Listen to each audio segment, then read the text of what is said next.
Good morning, everybody. Lee Brower here, and welcome to this week's edition of Meaningful Monday. I am grateful to be here, and I am glad to be here. Many of you know that I collect cartoon art. Here's one of my favorite pieces, and this is from the King Kong movie. It's actually a limited edition of colorized King Kong, going way back when.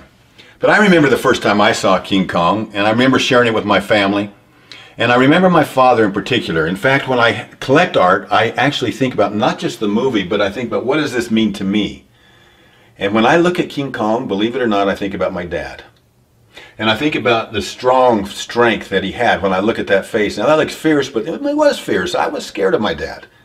My dad was a hard worker and he meant business. As evidenced by up here, you can see him taking care of business up there. But at the same time, he had a big heart.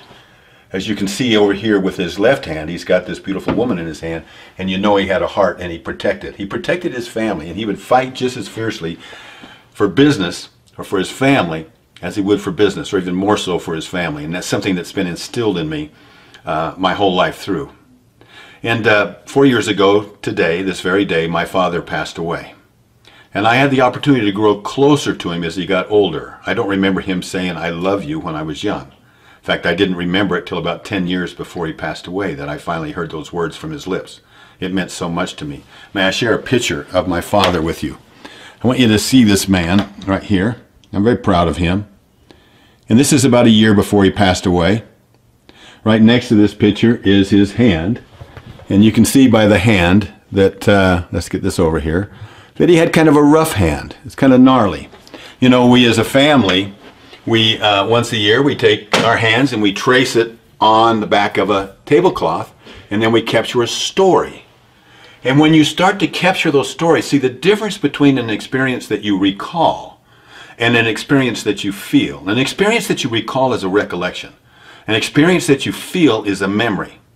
And then if you can capture that experience, that memory, that feeling, and put a handle on it and share it, then it really becomes, the value of that becomes then a guide, if you will. Then that becomes a guide that guides our choices in the future.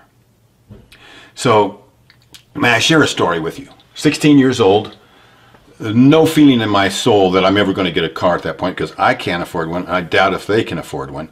But yet my father calls me into his rundown office in this warehouse. He had one truck. It was iron sides. He would drive into Los Angeles every day, pick up produce, fruits and vegetables and grocery supplies, bring them back out, and then deliver them to restaurants and stores.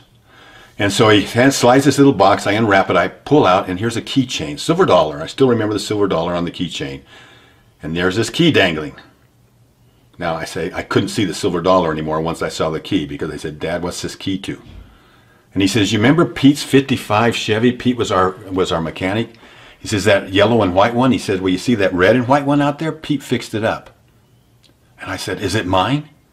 And he slides over a payment book and he says, "You can start making payments on it." And I said, "Wow." I said, he said, "But son, let me talk to you about the key." He says, "You're buying the car. As long as you make payments, you can buy the car. In fact, we've had to co-sign. So even if you don't make payments, you know, you'll still have the car. You just won't have the key."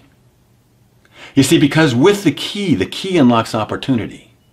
And with the key comes responsibility and trust. So let's make an agreement. As long as you make the payments, you can have the key.